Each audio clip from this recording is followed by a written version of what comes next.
কৃষ্ণ গোপাল শাহ আজ তোমাদের নবম দশম শ্রেণীর পদার্থবিজ্ঞান ক্লাস নিব।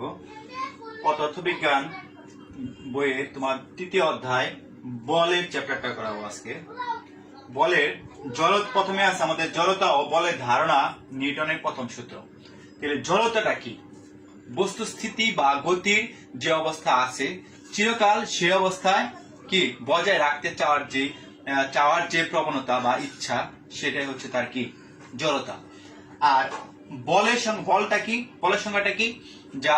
যা স্থির বস্তুর উপর ক্রিয়া করে তাকে গতিশীল করে, আবার করার চেষ্টা করে, আবার গতিশীল বস্তুর উপর ক্রিয়া করে তার গতির পরিবর্তন করার চেষ্টা করে, তাই হচ্ছে আমাদের কি বল, তাই না? তাহলে নিউটনের প্রথম সূত্রটা দাঁড়ালো কি? যে স্থির বস্তু চিরকাল স্থির এবং গতিশীল বস্তু সুসংগতিতে চলতে থাকে। ঠিক আছে, এরপরে আমরা বিভিন্ন প্রকার বলের আমরা যেন মহাকর্ষীয় বল, মহাবিশ্বের প্রতিটি বস্তুকণা একে অপরকে কি করে আকর্ষণ করে, এটাই হচ্ছে আমাদের কি মহাকর্ষ। এরপরে আমরা তড়িৎ চুম্বক বল, সলিনয়েডের ভিতরে কোনো কাঁচা লোহা বা ইস্পাতের দণ্ড ঢুকিয়ে সলিনয়েডের তড়িৎ প্রবাহ চালালে দণ্ডটি যে চুম্বক বল লাভ করে তাই হচ্ছে আমাদের কি তড়িৎ চুম্বক বল। ঠিক আছে, এরপরে আমরা আছে দুর্বল নিউক্লিয় বল, সবল নিউক্লিয় বল, তারপরে সাম্য ও অসাম্য বল।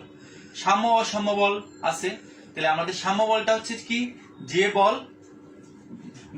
সমান অবস্থায় থাকে।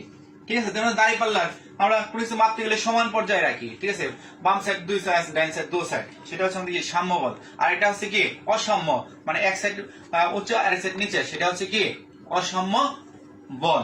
এরপরে আমরা আসি নিউটনের দ্বিতীয় সূত্র।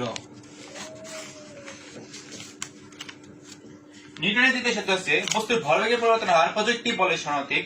বল যেদিকে ক্রিয়া করে বস্তুর ভরবেগের পরিবর্তনটাও সেই দিকেই ঘটে।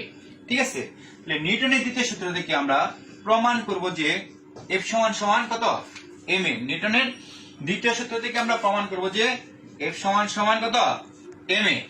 মানে m ভরের একটা বস্তু, তার আদিবেগ হচ্ছে কত?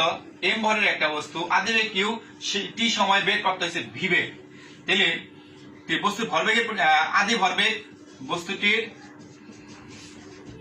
আদি ভরবেগ সমান সমান হচ্ছে কত mu। বস্তুটির শেষ ভরবেগ হচ্ছে কত? শেষ ভরবেগ হচ্ছে কত mv।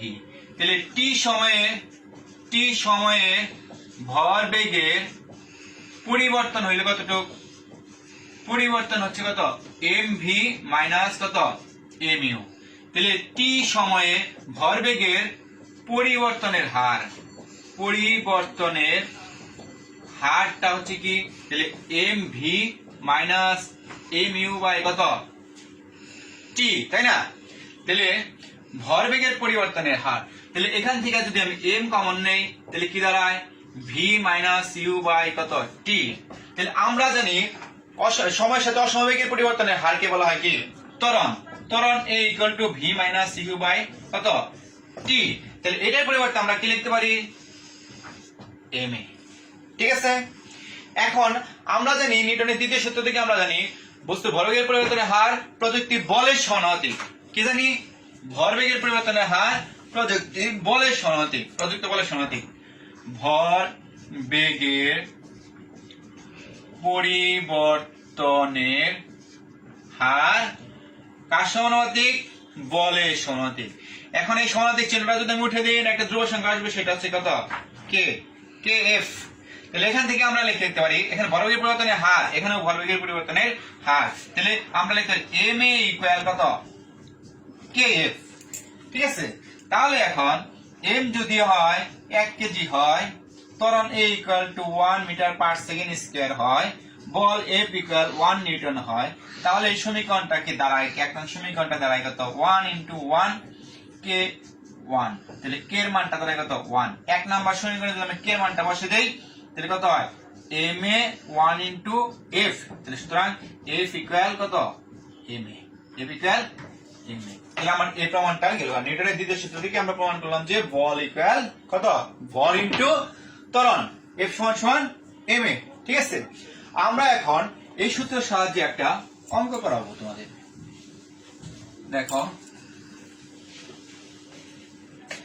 যে 5 কেজি ভরের একটি স্থির বস্তুর উপর 100 নিউটন বল 10 সেকেন্ড পর্যন্ত প্রয়োগ করা হলো, তাহলে 10 সেকেন্ড পরে বেগ কত? 10 সেকেন্ড পর অনেক বেগ কত? এখানে কি কি দেওয়া আছে আমার খেয়াল করতে হবে। ভর আছে 5 কেজি, ভর হচ্ছে কত? ভর হলো 5 কেজি, তাই না? বলছে কি বস্তুটা স্থির, বল আছে কত? 100 নিউটন। তাহলে বল সমান সমান F ইকুয়াল 100 নিউটন। তাহলে সময় t সমান সমান কত? 10 সেকেন্ড। আর কি দেওয়া আছে আমার? বলছে যে বস্তু আদি বেগ হচ্ছে কত? আদি বেগ u equal 0 metre per second. শেষ বেগ চাইছে, শেষ বেগ v ইকুয়াল হোয়াট ইজ? তাহলে আমরা জানি f সমান সমান হচ্ছে কত? ma। এখান থেকে আমাদের বাই করতে হবে হলো a সমান সমান কত? f বাই কত? m। বল কত? বল f ইকুয়াল কত? 100 বাই কত? 5, 20 মিটার পার সেকেন্ড স্কয়ার। আমরা ত্বরণ বাইলো, তাই না? তাহলে আমাদের ভি বাই করতে হবে। তাহলে আবার আমরা জানি ভি ইকুয়াল ইউ প্লাস কত? 80। আদি বেগ কি হলো 0, ত্বরণ এ বাইরেছে কত? 20, সময় টি 10, তাহলে 200 মিটার পার সেকেন্ড, তাই না? তাহলে আমরা 10 সেকেন্ড পরে বেগ পাইলাম কত? 200 মিটার পার সেকেন্ড, তাই না? তাহলে 5 কেজি ভরের একটি স্থির বস্তুর উপর 100 নিউটন বল 10 সেকেন্ড পর্যন্ত প্রয়োগ করা হলে 10 সেকেন্ড পরে বেগ পাইছি আমরা 200 মিটার পার সেকেন্ড, তাই না? তাহলে এখন আমরা ভর ও বেগ কাকে বলে পড়ব? ভর ও বেগের গুণফলটাই হচ্ছে আমাদের কি? ভরবেগ। ভরবেগ কাকে বলে? ভর ও বেগের গুণফলটাই হচ্ছে আমাদের কি? ভরবেগ। ভরবেগের একক কি? KG metre per second. মাত্রা হচ্ছে কি? M L T to the পাওয়ার কত? -1। এখন আমরা বলব ভরবেগের সংরক্ষণ সূত্র। ভরবেগের সংরক্ষণ সূত্র হচ্ছে কি? দেখো, ভরবেগের সংরক্ষণ সূত্র। তাহলে ভরবেগের সংরক্ষণ সূত্র একাধিক বস্তুর মধ্যে দিয়ে ক্রিয়া প্রতিক্রিয়া ছাড়া অন্য কোনো বল কাজ না করলে কোন নির্দিষ্ট দিকে তাদের মোট ভরবেগের কোনো পরিবর্তন হয় না, তাই না? তাহলে আমাদের m1 u1 plus m2 u2 সমান সমান m1 v1 plus m2 v2। এটা হচ্ছে আমাদের ভরবেগের সংরক্ষণ সূত্র। এই সূত্রটা এখন আমরা প্রমাণ করব। ধরো দুইটা বস্তু, একটা হচ্ছে m1 আর একটা হচ্ছে কত? m2। দুইটা বস্তু, তার আদি বেগ হচ্ছে u1 বেগে, এটা হচ্ছে কত? u2 বেগে যাচ্ছে। তাহলে এই জায়গায় যা তারা দুটো সংঘর্ষ হইলো m1 u1, তাহলে সংঘর্ষের পরে তাদের বেগ প্রাপ্ত হইলো, একটা হচ্ছে কত? v1 আর একটা হচ্ছে কত? v2। ঠিক আছে? তাহলে আদি অবস্থায় সংঘর্ষের পরে এদের বেগ হচ্ছে এত। তাহলে আমরা জানি যে প্রত্যেক ক্রিয়া ও প্রতিক্রিয়া সমান ও কি? বিপরীতমুখী। তাহলে এটার প্রথম বল F1 সমান হচ্ছে কত? মাইনাস কত? F2। F1 সমান হচ্ছে কত? ক্রিয়া হচ্ছে F1, প্রতিক্রিয়া হচ্ছে কত? -F2। মানে F2 ক্রিয়া প্রতিক্রিয়া সমান ও বিপরীতমুখী। আমরা সংরক্ষণ সূত্রে পড়ছি ক্রিয়া প্রতিক্রিয়া সমান ও বিপরীতমুখী। তাহলে এখান থেকে আমরা লিখতে পারি, আমরা নিউটনের দ্বিতীয় সূত্রে পড়ে আসলাম যে F সমান কত? ma। তাহলে m1 a1 মাইনাস m2 কত? a2। তাহলে কত?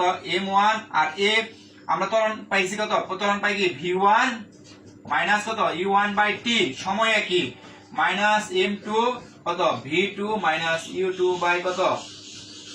t, তাই না? হ্যাঁ, এখন আমি যদি উভয় পক্ষে থেকে t কেটে দেই তাহলে কি দাঁড়ায়? কত? m1 v1 minus u1 minus m2 v2 minus কত u2, তাই না? তাহলে m1 v1 m1 u1 minus m2 v2 minus plus m2 কত u2। এখন m1 v1 এটাই সেটা নিয়ে আসি প্লাস m2 v2 সমান সমান m1 u1 প্লাস m2 কত u2। তাহলে সুতরাং কি দাঁড়াচ্ছে m1 u1 plus m2 u2 সমান সমান m1 v1 plus m2 v2। এইটাই হচ্ছে আমাদের ভরবেগের সংরক্ষণ সূত্রের প্রমাণ, তাই না? এখন আমরা ভরবেগের সংরক্ষণ সূত্র বুঝলাম। এরপরে আমাদের আছে নিউটনের তৃতীয় সূত্র। নিউটনের তৃতীয় সূত্রটা হচ্ছে কি, প্রত্যেক ক্রিয়ার একটি সমান ও বিপরীতমুখী প্রতিক্রিয়া আছে। নিউটনের তৃতীয় সূত্রটা হচ্ছে প্রত্যেক ক্রিয়ার একটি, নিউটনের তৃতীয় সূত্র, প্রত্যেক ক্রিয়ার একটি সমান ও বিপরীতমুখী প্রতিক্রিয়া আছে।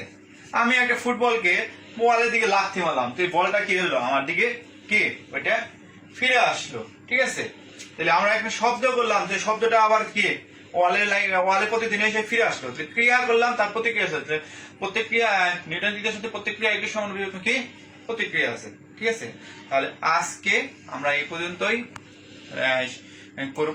শেষ করছি। তোমরা ভালো মতন বাড়িতে লেখাপড়া করো, সবাই ভালো থেকো।